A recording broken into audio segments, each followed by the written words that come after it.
So guys आज हम discuss करने वाले हैं mistakes done bye game developers. ये एक पूरी सीरीज होगी जो आपको गेम डेवलपमेंट वाली फील्ड में एक लेवल अप कर देगी।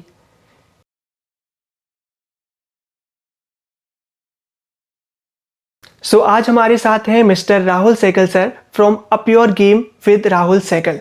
सर को ऑलमोस्ट 14 to 15 ईयर का एक्सपीरियंस है in this field. So I request sir please introduce yourself. हाँ जी, hello everyone, nice to meet you. मेरा नाम है राहुल सहगल। तो मैं काफी चीजें करता हूँ गेम डेवलपमेंट में। दरअसल अराउंड 13 या 14 इयर्स पहले मैंने गेम इंडस्ट्री ज्वाइन की थी। एक्चुअली मैं पहले मर्चेंट नेवी में था, मैं गेम्स में था भी नहीं। मैं मर्चेंट नेवी का ऑफिसर था और मैंने एक दिन मैंने बोला कि यार देखो, मुझे अभी मर्चेंट नेवी सेल नहीं करना है और मुझे गेम्स बनानी है, मुझे गेम डिजाइनर बनना है। तो मैं मर्चेंट नेवी छोड़ छाड़ के मैं वैंकूवर चला गया, कनाडा में वैंकूवर फिल्म स्कूल में मैंने गेम डिजाइन का कोर्स किया 1 साल का। और वहां पे मैं 1 साल का कोर्स करने का मैंने इंटर्नशिप की वहां वैंकूवर में, कनाडा में। और उसके बाद मैं वापस इंडिया आया to take a role of game designer यहाँ पे इन हैदराबाद, in Gameloft.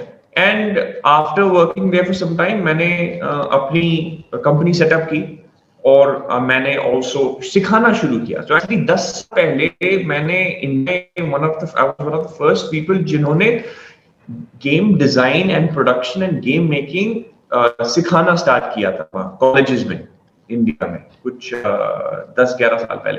तो तब से मेरा चल रहा है, मैं पढ़ा रहा हूँ कॉलेजेस में। तब से लोगों को गेम डेवलप पढ़ा रहा हूँ और ऑल्सो मैं काम करता हूँ। मेरा एक डे जॉब है, मैं वर्ल्ड्स लार्जेस्ट जो रियल मनी गेमिंग कंपनी है, उनकी स्टूडियो का मैं क्रिएटिव लीड हूँ। तो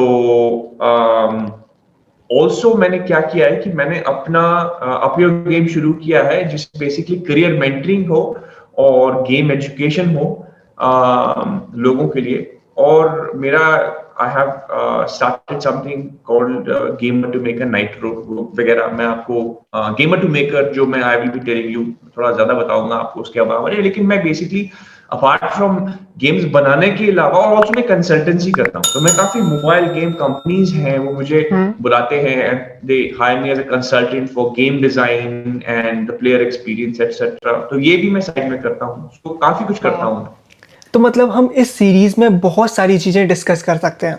तो सर मेरा पहला क्वेश्चन ये है, according to you what are the common mistakes done by every game developer in making as well as in publishing games. जो वो बनाते हैं शुरू में गेम्स, तब क्या क्या मिस्टेक्स करते हैं, एज वेल एज जब वो पब्लिश करने जा रहे हैं तब। सबसे पहली कॉमन मिस्टेक तो ये है कि लोग गलत स्कोप करते हैं। लोग मैं पता क्या कहता हूँ, मैं उसे क्रिएटिव ईगो बोलता हूँ। क्रिएटिव ईगो क्या होता है कि हम ऐसे गेमर्स होते हैं, हम सारे गेम खेलने वाले होते हैं। तो हम गेम्स खेलते हैं ना, हम वो एक गेम बनाना चाहते हैं। हम बोलते हैं यार मैं GTA खेलता हूँ, मैं ओवरवॉच खेलता हूँ, मुझे फ्लैपी बर्ड नहीं बनाना, मुझे GTA बनाना है। मैं GTA जब तक नहीं बनाऊंगा मेरे दिल को सुकून नहीं आएगा। तो मैं बड़ी बड़ी गेम बनाऊंगा, छोटी छोटी गेम मत बनवाओ मेरे से। और उसी चक्कर में सब मार खा जाते हैं। तो हमारा गेमर ईगो बोलता है हमें कि तुम क्या छोटी मोटी गेम बना रहे हो, क्या तुम ये फ्लैपी बर्ड और ये मैक्स 3 पजल बना रहे हो, ये कैसी बकवास गेम है। तो अच्छी बनानी है तो बड़ी गेम बना। और हमें रियलाइज नहीं होता कि इतनी बड़ी बड़ी गेम्स तो 100-200 लोगों की टीम बनाती है। उनकी तो मतलब मार्केटिंग बजट होती है, उनकी टेक्निकल बजट होती है, उसके they have dozens of designers and artists and analysts and pro. उनकी अगर जो आप गेम डेवलपमेंट की अगर जो आप टीम देखोगे ना, आप चौंक जाओगे कि 100 लोग होते हैं उसमें, और सपोर्ट स्टाफ होता है और प्रोड्यूसर होते हैं और एनालिस्ट होते हैं और डेटा साइंटिस्ट होते हैं। और हम सोचते हैं कि अब अकेले में सबसे पहली बार हम इतनी बड़ी गेम बनाएंगे। तो scoping is a big problem कि हम बोलते हैं कि हम छोटी मोटी गेम नहीं बनाएंगे and what we do is we make games. मैं अकेला हूं लेकिन मैं बहुत दो चीज हूं। मैं 3 महीने की, 4 महीने की, 6 महीने की प्रोजेक्ट बनाऊंगा। मैं नहीं 6 महीने की प्रोजेक्ट नहीं बनाऊंगा, मैं एक साल 2 साल की प्रोजेक्ट बनाऊंगा। और फिर वो कभी कंप्लीट नहीं हो पाता। When you start of complete नहीं हो पाता, वो फंस जाता है प्रोजेक्ट और फिर लोग रोने लगते हैं कि प्रोजेक्ट कंप्लीट नहीं हो रहा। That's because of scope. ठीक है, सबसे कॉमन मिस्टेक स्कोप की है। दूसरी one very common mistake is कि people try to do everything on their own, कि सब True. मैं ही कर लूंगा, क्योंकि लोग बोलते हैं कि यार मुझे प्रोग्रामिंग आती है, प्रोग्रामिंग भी कर लूंगा मैं, थोड़ी बहुत आर्ट भी कर लूंगा मैं, डिजाइन क्या होता है, क्या वर्ड गेम डिजाइन, क्या कुछ नहीं होता, डिजाइन वही। डिजाइन सारा डिजाइन मैं कर दूंगा, मतलब I can do everything, I don't need artist के, एसेट स्टोर से मैं एसेट्स ले लूंगा, हम्म। और डिजाइन पे यानी क्या होता है, डिजाइन में कुछ नहीं करता, मैं कर लूंगा सारा कुछ। तो ये बहुत बड़ी गलती होती है, right? Because yes sir. If आपके पास एक स्किल है प्रोग्रामिंग की, हम्म। उसे डेवलप करो, टीममेट्स ढूंढो, लोग ढूंढो, कोई आर्टिस्ट हो या डिजाइनर हो या तो उन्हें उनके साथ कोलैबोरेशन करो। वो थोड़ा मुश्किल होता है, कहाँ ढूंढूंगा मैं, कहाँ से यस। कोलैबोरेशन करूंगा, उनसे बात करनी पड़ेगी, उनके ड्रामे सहने पड़ेंगे, नौटंकी होगी, ऐसा होगा वैसा होगा, चलो खुद ही सब कुछ कर देता हूँ, which means that ultimately you have to do everything. आपकी क्वालिटी लो होगी, क्योंकि आप डिजाइनर नहीं हो और गेम डिजाइन करने हो, तो आपका गेम डिजाइन में अच्छा नहीं होगा। यस। तो ये बिगिनर्स की ये बहुत कॉमन मिस्टेक है कि they try to do everything अपने ट्रू। आप ही सारा कुछ करने की कोशिश करते हैं। तीसरी चीज होती है कि लोग साउंड्स और म्यूजिक को नहीं छोड़ते हैं, यार साउंड और म्यूजिक लास्ट में करेंगे, यार कौन देखता है साउंड, हम गेम की कोडिंग बनाते हैं और लास्ट में साउंड और म्यूजिक देखेंगे, और वो भी बहुत बड़ी गलती होती है, क्योंकि साउंड और म्यूजिक से गेम बनती है, सही बात है। गेम एक्सपीरियंस उससे बनती है, ठीक है। बाकी और भी है actually,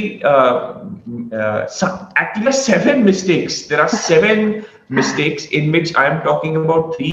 Another one is communication, poor communication, लोगों को यस। दूसरों से कम्युनिकेट करना नहीं आती, कैसे बात करें, कैसे कोऑर्डिनेट करें, hmm. Right? That is also one of the biggest mistakes. So है तो बहुत, लेकिन these are the most common ones that I told you about. ये मिस्टेक्स मैंने भी की थी एज अ गेम डेवलपर। जब मैं बिगिन किया था, मैंने फर्स्ट गेम बनाया कुछ मंथ्स लेके, ठीक है, उसे पब्लिश किया। जब मैंने पब्लिश किया तो सोचा था कि हाँ बहुत सारे डाउनलोड्स हो जाएंगे, हुए कितने, 200 डाउनलोड्स। गलतियाँ की, सीखा। सेकेंड गेम पब्लिश किया, उस पर थे अप्रॉक्स 20,000 डाउनलोड्स। गलतियाँ की और फिर ऐसे सीखता गया। तो मैं ये सीरीज़ भी इस वजह से लेके आया हूँ कि जो मैंने गलतियाँ की हैं या जो और लोगों ने गलतियाँ की हैं वो आप ना करें। तो इस सीरीज़ में हमारे साथ होंगे एक्सपीरियंस लोग जो आपको बताएंगे कि ये मिस्टेक्स थी, ऐसे ऐसे करना चाहिए था। तो मैं इन पॉइंट्स में कुछ अपने पॉइंट्स भी ऐड करना चाहूँगा जो मैंने मिस्टेक की थी। पहले मेरी मिस्टेक थी not using ASO, app store optimization. जब मैंने पहला गेम लॉन्च किया तो हुआ क्या, उसमें कोई ऐप स्टोर ऑप्टिमाइजेशन का कॉन्सेप्ट ही नहीं था, मुझे मालूम ही नहीं था ये क्या होता है, तो वो यूज़ नहीं किया। जब सेकंड गेम पब्लिश किया तब सीखा कि कैसे किया जाता है, फिर उसमें यूज़ किया। और एक मिस्टेक मुझे याद है जो मेरे फ्रेंड ने की थी, जिसकी वजह से उसका एडसेंस अकाउंट सस्पेंड हो गया था। वो ये मिस्टेक थी कि उसने गेम बना लिया, फाइन। जब उसने गेम बना लिया तो उसको एड्स भी चलाने थे जिससे वो अर्न कर सके, तो एड्स उसने चूज़ किए गूगल एड्स, उसने चलाई। तो जब कोड लिखना होता है ना अपना कि test mode equals to true, इसका मतलब जो टेस्ट मोड है वो ट्रू है, अपन लोग टेस्टिंग कर रहे हैं अभी गेम की, रियल एड्स नहीं आने चाहिए। उसने क्या लिखा, test mode equals to false, और शुरू कर दिया। अब जब वो टेस्टिंग कर रहा था अपने गेम की तो अपने रियल एड्स आने लगे, तो उस रियल एड्स की वजह से हुई इनवैलिड एक्टिविटी। ये तो पहली मिस्टेक थी उसकी। सेकंड मिस्टेक ये थी कि पब्लिश हो गया गेम, उसके बाद शेयर किया गया कुछ चुनिंदा दोस्तों के साथ। तो दोस्त हम लोग थे जो, तो हम लोगों ने भी सोचा कि ठीक है फाइन, हमारे दोस्त की अर्निंग हो जाएगी, वो भी अर्निंग करना शुरू कर देगा, तो एड्स आते हम लोग भी क्लिक कर देते। तो यहाँ पे क्या हुआ, एक IP एड्रेस से बार बार क्लिक होते जा रहे थे, तो ये भी काउंट हुआ कैसा, इनवैलिड एक्टिविटी में। तो ये गलती आप मत। Sir what would you advise a programmer कि एक प्रोग्रामर कोडिंग के अलावा और क्या क्या चीज़ें सीखे ताकि वो अपना बेस्ट बना सके? तो हाँ, तो ये मैं उनको कहूंगा कि देखो, सबसे पहले अगर जो आप गेम प्रोग्रामर हो, so you have to realize कि गेम डेवलपमेंट की प्रोसेस क्या होती है। आपने आइसबर्ग यस सर। देखा होगा, आइसबर्ग क्या होता है, ऊपर थोड़ा सा दिखता है। हम्म। पानी के ऊपर, अब अगर आप जहाज में जा रहे हो, आप ऊपर आइसबर्ग देखिए, छोटा देखिए आप कुछ, लेकिन छोटा सा है, लेकिन नीचे बहुत बड़ा होता है, पानी के नीचे। तो गेम डेवलपमेंट आइसबर्ग की तरह होता है। ऊपर क्या दिखता है, गेम आइडिया दिखता है, गेम आइडिया, गेम कोडिंग दिखती है और गेम आर्ट दिखता है ऊपर में। लोग बोलते हैं अरे वाह यही इतना है, आसान है। लेकिन नीचे आइसबर्ग में बहुत सारे प्रोसेसेस होते हैं, बहुत सारी चीजें होती हैं जो you most people don't understand. So, game programmer सबसे पहले they should have a good understanding of the design process. अब गेम डिजाइनर बनने की जरूरत नहीं है, उसमें डीप उतना ज्यादा डीप जाने की जरूरत है, but basic understanding of game design and production pipeline की, मतलब गेम का प्रोडक्शन कैसा होता है, right? This is very important. They should also have a good idea of the experience that they are trying to create. तो मतलब आप अगर जो, क्योंकि आप अगर जो प्रोग्रामर, अगर जो ठीक है आप अपने लिए काम कर रहे हो, अपनी गेम आ रहे हो, तो बात अलग है, because you will be doing everything. लेकिन आप कल जब आपको नौकरी मिलेगी, आप बड़ी स्टूडियो में काम करोगे, they're going to be 20 30 40 50 people, तो आपको कैसे पता लगेगा कि आपको क्या क्या करना है? आपको डॉक्यूमेंट मिलेगा, कोई आपको डॉक्यूमेंट देगा, देखो ये गेम डिजाइन डॉक्यूमेंट है, इसमें यूजर एक्सपीरियंस, इसमें यूजर इंटरफेस तुम्हें बनाना है, ठीक है, या कुछ गेम प्ले तुम्हें बनाना है, तुम्हें ये फीचर बनाना है, you have to create this particular functionality in this game. वो आपका काम होगा as a programmer. Now you should understand why you are implementing it. कि मतलब अगर जो मैं, if I am creating win animation, हाँ ठीक से सपोज गेम ओवर हो गई, से मैच क्रिकेट मैच खेल रहे हैं, क्रिकेट मैच खत्म हो गया, कि क्रिकेट मैच के बाद तुम्हें एक विन एनिमेशन बनाना है, कि मतलब इतने पॉइंट्स मिले, इतने रन्स बनाए, इसको हराया तुमने, ये तुम्हें इंप्लीमेंट करना है. So you have to understand कि प्लेयर को इस चीज से कैसा फील होना चाहिए. यू हैव टू अंडरस्टैंड कि मैं जो कोड कर रहा हूं उससे प्लेयर में क्या फीलिंग जागेगी, बिकॉज पूरा game development is all about emotion, सब कुछ. तो अगर जो आप गेम प्रोग्रामर हो, आप क्या कर रहे हो? आप इमोशंस बना रहे हो प्लेयर में, आप प्लेयर को इमोशनल कर रहे हो, या तो आप खुश कर रहे हो, या तो फ्रस्ट्रेट कर रहे हो, या तो गुस्सा कर रहे हो, या तो सैड कर रहे हो. जो भी कुछ आप कर रहे हो ना, उससे प्लेयर के माइंड में कुछ इमोशन जागेगा. तो यू शुड अंडरस्टैंड कि आप कौन सा इमोशन जगाना चाह रहे हो आपके काम से. वरना क्या होगा कि आप बनाओगे, आप डिजाइनर को देंगे, डिजाइनर बोलेंगे यार ये ऐसे थोड़ी होता है, मुझे ये करना है, और वो आपको बताएगा, फिर आप इंप्लीमेंट करोगे, फिर आपको बताएगा, फिर 6-7 बारी साइकिल तो चलती रहेगी.